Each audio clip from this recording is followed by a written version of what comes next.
श्री रामचरितमानस नवह पारायण तृतीय दिन की कथा में महाराज जनक द्वारा दशरथ जी के पास दूत भेजना तथा अयोध्या से बारात का प्रस्थान। श्री परशुराम जी रंगभूमि में जाने के पश्चात देवताओं पुष्पों की वर्षा करने लगे। जनकपुर में बाजे बजने लगे और मंगल गीत गाए जाने लगे। सुख विदेह कर बरन न जाए, जन्म दरिद्र मनहु निधि पाए। विगत त्रास भय सिय सुखारे, जन विद उदय चकोर कुमारी। जनक जी के सुख का वर्णन नहीं किया जा सकता। मानो जन्म का दरिद्र, धन का नाश, खजाना पा गया है। सीता जी का भय जाता रहा। वह ऐसे सुखी हुई जैसे चंद्रमा के उदय होने से चकोर की कन्या सुखी होती है। तदंतर महाराज जनक ने विश्वामित्र मुनि के चरणों में प्रणाम किया। आगे के कार्यक्रम के विषय में पूछने लगे। विश्वामित्र जी कहने लगे, हे राजन, जनक नंदिनी सीता का विवाह धनुष के टूटने के अधीन था। टूटत ही धन भयो विवाहो, सुर नर नाग विदित सब काजू। भुज विप्र कुल वृद्ध गुरु, वेद विदित आचार।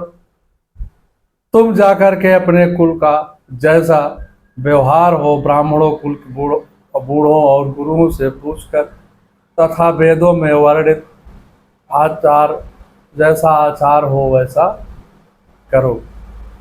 दूत अवधपुर पठं आए, नहीं नृप दशरथ बुलाए। कौशिकस्तु तथे हम राजा चाभासं, मंत्रिणः अयोध्या प्रेयमाशां। धर्मात्म कृते शासनम्, यथावृतं समाख्यातुम् आनेतुं च नृपं तथा। विश्वामित्र ने तथास्तु कहकर राजा की बात का समर्थन किया। तब धर्मात्मा राजा जनक जी ने अपनी आज्ञा का पालन करने वाले मंत्रियों को समझा बुझा करके ठीक ठाक समाचार महाराज दशरथ को बताने के और उन्हें मिथिलापुर में आने के लिए भेजा। वाल्मीकि रामायण बालकांड का सर्ग 67 और 27।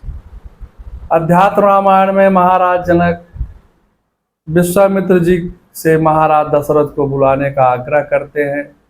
भव कौशिक मुनि श्रेष्ठ, पत्रम प्रेषयत सत्वरम। राजा दशरथम शीघ्रम गच्छत सा पुत्र का। विवाहार्थम कुमाराणाम सदारम सामंत्रिवे, तथैव प्रेयामासं दूतस्त्वं ऋतिक विक्रमान। हे मुनीश्वर सौनक कौशिक जी, आप तुरंत ही महाराज दशरथ के पास पत्र भेजिए। वह कुमारों को विवाह उत्सव के लिए शीघ्र ही पुत्र, महिलाओं, महर्षियों और मंत्रियों के साथ यहाँ पधारे। तब विश्वामित्र ने बहुत अच्छा कह करके शीघ्रगामी दूतों को भेजा। अयोध्या नरेश महाराज दशरथ जी के पास विवाह उत्सव में आने का समाचार दूतों के हाथों भेजकर महाराज जनक जी ने अपने नगर के महाजनों को बुलवा करके हाट बाट मंदिर सुरवासा, नगर सवारम चारहु पासा। बाजार, रास्ते, घर, देवालय, नगर सभी को प्रकार के सब ओर से सजाने का आदेश दिया। अपने अपने घर जाकर सब नौकरों को समझाया, अनुपम मंडप बनाओ और नगर को हर प्रकार से सजाने की विधियों का प्रयोग करके सजावट कर दो। सजाने वालों ने ऐसी कारीगरी से सजावट की कि मनुष्य क्या देवता भी प्रसन्न हो गए। हरित मन ही के पत्र फल पदम, राग के फूल। रचना देख विचित्र अति मनु बिरंच कर भोल। हरी हरी मड़ियों के पन्ने के पत्ते और फल बनाए तथा पद्य राग मड़ियों मड़िका के फल बनवाए। मंडप की अत्यंत विचित्र रचना देखकर ब्रह्मा का मन भी भूल गया। भांति भांति के कमल बनाकर उनके ऊपर भ्रमर आदि बनाए जो हवा चलने से मधुर शब्द करते थे। खंभों पर देवताओं की मूर्तियां गढ़कर निकाली जो सभी मंगल द्रव्य लेकर खड़ी थी। अनेक प्रकार के बंधनवार मंगल कलश ध्वजा पताका पर्दे और चंबर बनवाए। दीप मनोहर मणिमय नाना जाइन बरन विचित्र बिताना। जय मंडप दुल्हन भय देही सौबरने असिमति कभी के ही। जिसमें मड़ियों में अनेकों सुंदर दीपक हैं, उस विचित्र मंडप का तो वर्णन ही नहीं किया जा सकता। जिस मंडप में श्री जानकी जी दुल्हन होगी, किस कवि की ऐसी बुद्धि है जो उसका वर्णन कर सके। महाराज जनक के भवन को जिस प्रकार सजाया गया है, जनकपुर के सभी घरों को शोभा उसी प्रकार से हो रही है। उस समय जिसने जनकपुर की शोभा को निहारा, उसे 14 भुवन भी तुच्छ लगे। जनकपुर के छोटे वर्ग के आदमी के घर की संपत्ति को देखकर इंद्र भी मोहित हो जाता है। उधर दूत अयोध्या में पहुंच गए। पहुँचे दूत रामपुर पावन, हर्षे नगर बिलोक सुहावन। भूप द्वार तिन्ह खबरी जनाए, दशरथ नृप सुन लिए बुलाए।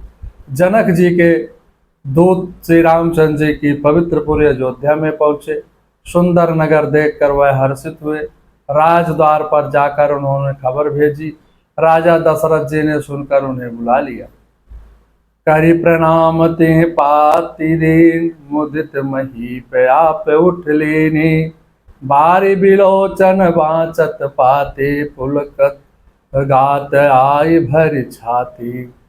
दूतों ने प्रणाम करके चिट्ठी दी। प्रसन्न होकर राजा ने स्वयं उठकर उसे ले लिया। चिट्ठी बाँचते समय उनके नेत्रों में जल प्रेम आनंद के आंसू छा गए। शरीर पुलकित हो गया और छाती पर भर आई। पत्र को पढ़कर महाराज दशरथ जी ने बड़े प्रसन्न हुए।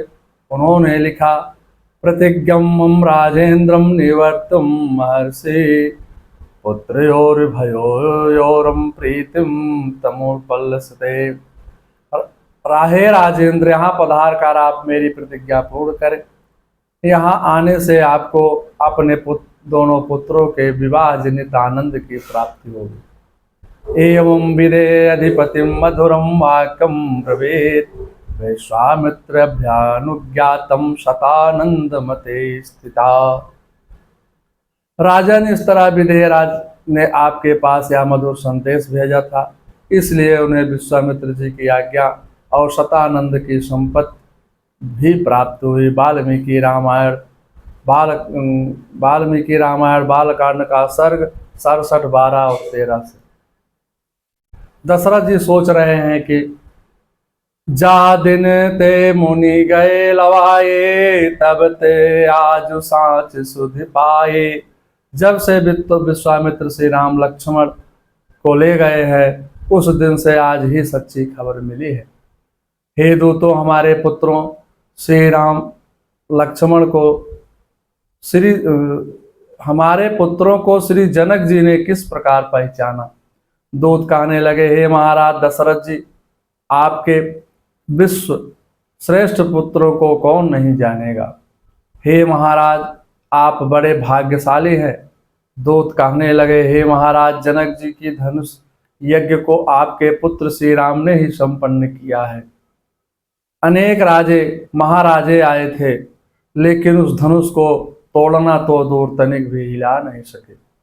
रावण और बाणासुर जैसे पर्वतों को उठाने वाले योद्धा भी वहां पराभव को प्राप्त हुए। उसी सभा में तहाँ राम रघुवंश सुनहि महामहिपाल, भंजहु चाप प्रयास बिनु जिम गज पंकज नाल। हे महाराज सुनिए, वहां जैसे जैसे योद्धा हार मान गए, रघुवंश समर श्री राम जी ने बिना ही प्रयास किए से धनुष को वैसे ही तोड़ डाला जैसे हाथी कमल के डंडे को उखाड़ डालता है। हे राजन, धनुष भंग की आवाज सुन करके क्रोधित होकर परशुराम जी भी आए। उन्होंने अनेक प्रकार के आंखें दिखाई। अंत में श्री राम चंद्र जी के बल विक्रम को देख करके अनेक प्रकार की विनती करके तप करने वन में चले गए। आपके बड़े पुत्र अतुलित बलशाली है और लखन लाल उतने ही तेज निधान है। सभा समेत राहु अनुरागे, दो तन देन निछावर लागे। कही अनीत ते मोदई काना, धर्म विचार सब सुख माना। सभा सहित राजा प्रेम में मगन हो गए और दूतों ने को निछावर दिया। उन्हें निछावर देते देख करके यह नीति विरुद्ध है ऐसा कह करके दूत अपने हाथों से कान मूंदने लगे। धर्म को विचार कर उनका धर्मयुक्त बर्ताव देखकर सभी ने सुख माना। तब उठ भोप विशिष्ट कहूँ, दीन पत्रिका जाय। कथा सुनाई गुरहि सब, सादर दूत बुलाए। तब राजा ने उठकर वशिष्ठ जी के पास जाकर के उनको पत्रिका दी। आदर पूर्वक दूतों को बुला करके सारी कथा गुरु जी को सुना दिया। गुरु जी ने शीघ्र ही बारात लेकर चलने को कह दिया। तब महाराज दशरथ जी ने प्रसन्नता से जनकपुर से आए और दूतों का सादर विदा किया। महाराज दशरथ जी ने रनिवास में सभी रानियों को जाकर यह समाचार सुनाया। उसी समय भरत जी आकर पूछने लगे। आते ही बोले भरतलाल, पत्रिका कहाँ से आई है। होगा न समाता कौशलपुर, घर घर आनंद बधाई है। सुनते हैं यहाँ वहाँ भाई ने प्रण पूर्ण किया, मिथिल स्वर का शंकर का कर को दंड खंड जीता। संग्राम स्वयंवर का। राधे श्याम रामायण से है। अयोध्या में महाराज दशरथ जी ने और रानियों ने याचकों को दान मान से संपन्न किया। अवधवासी अपने घरों बाजारों तथा मंदिरों को अनेक प्रकार से सजाने लगे। मंगल द्रव्य लेकर के सुंदर स्त्रियां मंगल गीत गा रही हैं। अनेकों प्रकार के वाद्य बज रहे हैं। ध्वजा पताका पर्दे और सुंदर चावरों से सारी अयोध्या दुल्हन सी लग रही है। गाँव ही सुंदर मंगल गीता, लय लय नाम राम और सीता। बहुत उछाहु भवन अति थोरा, मनहु मग चला चहोरा। सुंदर स्त्रियां श्री राम जी और सीता जी का नाम लेकर मंगल गीत गा रही है।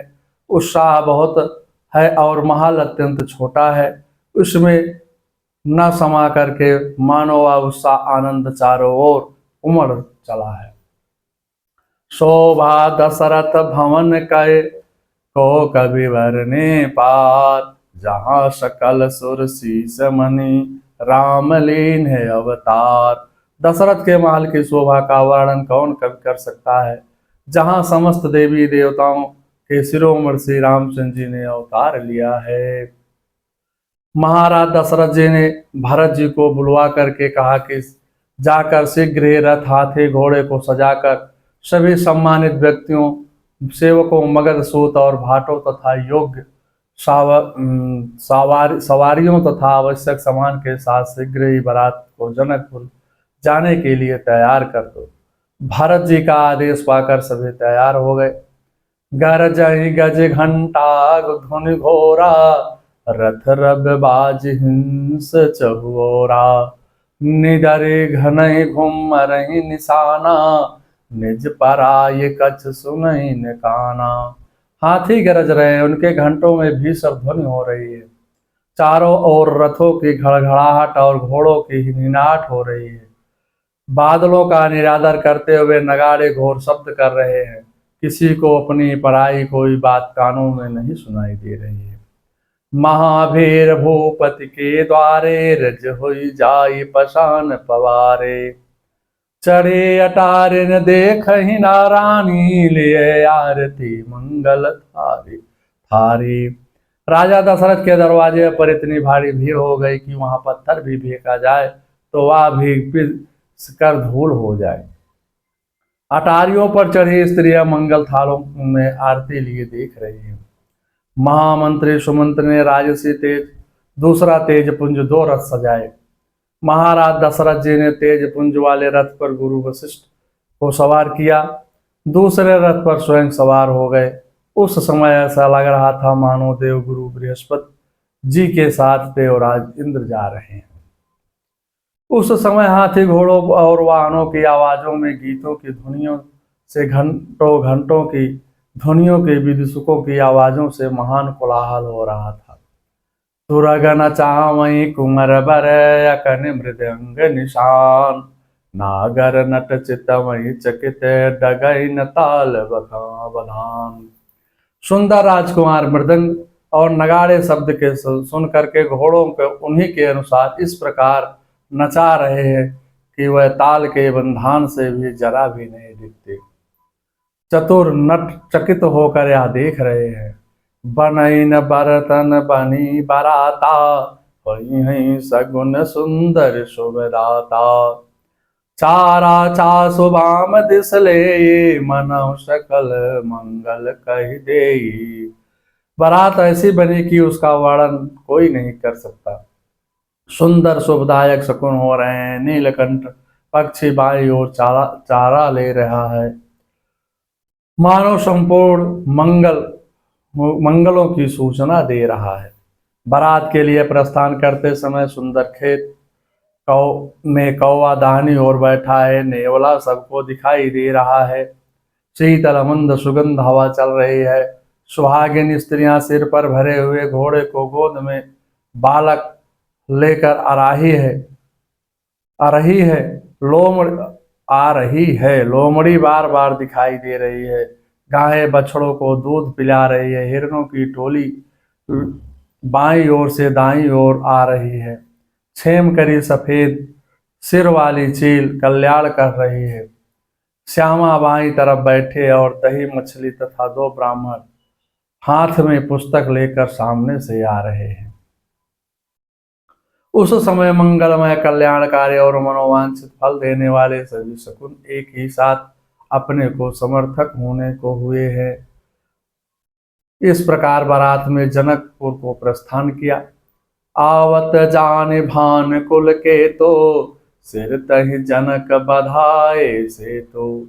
तथा जगह जगह पर बारात को रुकने के लिए सभी सुविधाओं को संपन्न स्थान बनवा दिए। आवत जाने बारात बर, सुन गहे गहे निशान। साज गजरत पद चर तुरग, लेन चले अब अगवान। बड़े जोर से बजते हुए नगाड़ों की आवाज सुनकर श्रेष्ठ बारात को आती हुई जानकर आगवानी करने वाले हाथी रथ पैदल घोड़े सजाकर बारात लेने चले। मास पुराण का 10वां विश्राम यहाँ पर समाप्त होता है। मंगलम भगवान विष्णु मंगलम गरुड़ाध्वजा, मंगलम पुंडरीकाक्षाय मंगलाय तनो हरि।